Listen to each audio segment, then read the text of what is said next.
지금까지 제 채널 양자역학 시리즈에서 제가 설명한 내용들이 단지 인간의 기술적인 한계라면 이제부터 제가 설명할 호킹 복사를 설명할 수가 없다는 겁니다.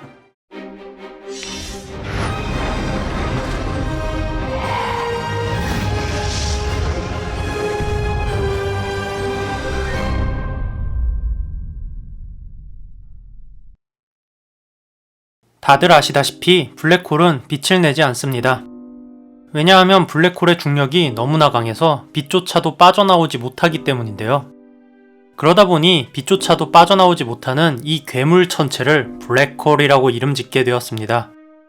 특히 상대성 이론의 표현을 빌리자면 시공간이 너무나도 많이 휘어져서 빛조차도 빠져나오지 못하기 시작하는 지점을 사건의 지평선이라고 부르는데, 그 이유는 우주에서 빛보다 빠른 물체가 없기 때문에 이 사건의 지평선부터는 내부에서 어떤 일이 일어나는지 알 방법이 없기 때문에 그렇게 부르게 되었습니다. 그렇다면 이 히오스, 시공의 폭풍은 정말 아니 이 사건의 지평선 바로 옆에서 내가 궤도를 돌면서 내 손만 살짝 사건의 지평선 내부로 넣으면 어떻게 될까요? 아마 그 순간 내 손은 더 이상 내 손이 아니게 될 겁니다. 하지만 놀랍게도 이렇게 빛조차도 다 먹어치우는 블랙홀도 빛을 내는데요.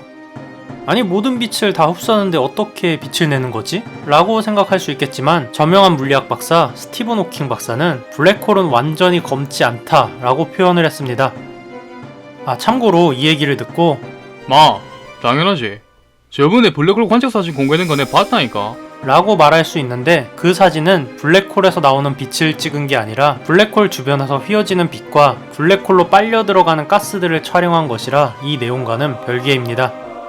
사실 이렇게 다 빨아먹는 히오스, 아니 블랙홀이 빛을 낼 수 있는 원리는 제 채널에서 반물질 편에서 잠깐 설명한 양자요동 덕분입니다. 믿어지진 않겠지만 우주는 아무것도 없는 진공에서 입자들이 생겨났다가 사라지는 현상을 부분적으로 허용하고 있습니다. 그러니까 아무 이유 없이 진공에서 입자들이 생겼다가 사라진다는 걸 허용한다는 건데, 제가 부분적으로 허용한다고 말한 이유는 아주 짧은 시간 동안 입자와 반입자 쌍이 생겼다가 소멸하는 과정을 반복하는 것이 허용된다는 것입니다. 이렇게 되면 에너지 보존 법칙이 깨지는 것으로 생각되지만 실제로는 플랑크 시간이라고 하는 매우 짧은 시간 동안 일어나는 현상이며, 또한 이후에는 입자와 반입자 모두 소멸이 되기 때문에 실제 시간에서는 사실상 에너지 보존 법칙이 깨지지 않습니다. 아니 근데 대체 이런 일이 생기는 원인이 무엇일까요? 정답부터 말하자면 현재로서는 아무도 정확하게 모른다입니다. 사실 양자요동의 원인에 대해서 개인적으로 하고 싶은 말들이 있긴 하지만 이 이상 말하면 그냥 제 내피셜이 되기 때문에 여기서 멈추도록 하고, 아무튼 양자역학 시리즈를 정독하신 분들은 아시겠지만 양자역학의 기본 개념이 물질은 관측을 당하기 전에는 그 어디에도 존재하지 않는다는 것인데요. 따라서 이런 양자역학의 이런 이상한 현상들을 단지 인간의 관측 기술의 한계라고 생각하는 입장에서는 이런 양자요동도 비슷한 관점으로 생각할 수 있었습니다.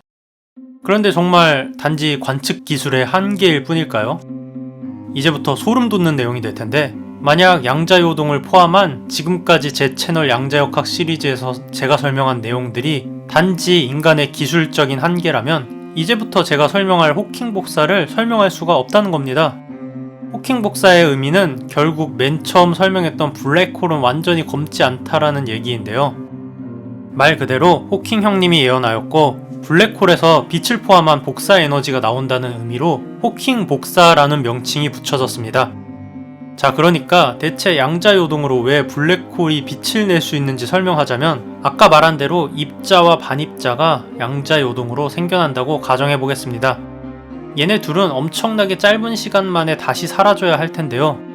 문제는 블랙홀의 사건의 지평선 근처에서 입자와 반입자가 생겨나는 경우입니다. 아까 사건의 지평선에 손을 넣으면 그 손은 이미 내 손이 아니게 된다는 걸 설명했는데요.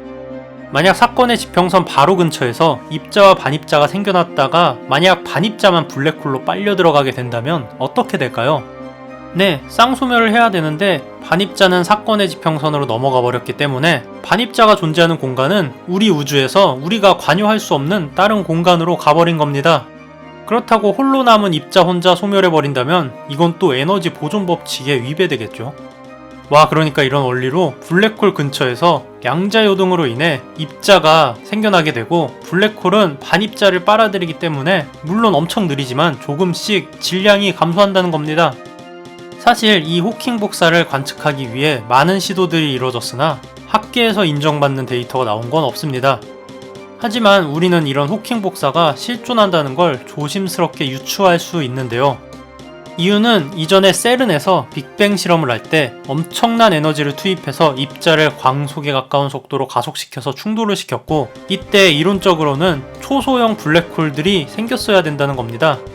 만약 호킹 복사가 없다면 이 초소형 블랙홀은 지구 내해까지 떨어지면서 지구의 물질들을 흡수하기 시작할 것이고, 지구는 결국에는 전체가 이 블랙홀에 흡수돼야 됩니다.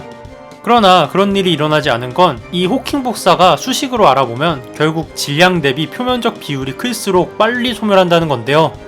그러니까 쉽게 말하면 크기가 작을수록 빨리 소멸한다는 얘기예요.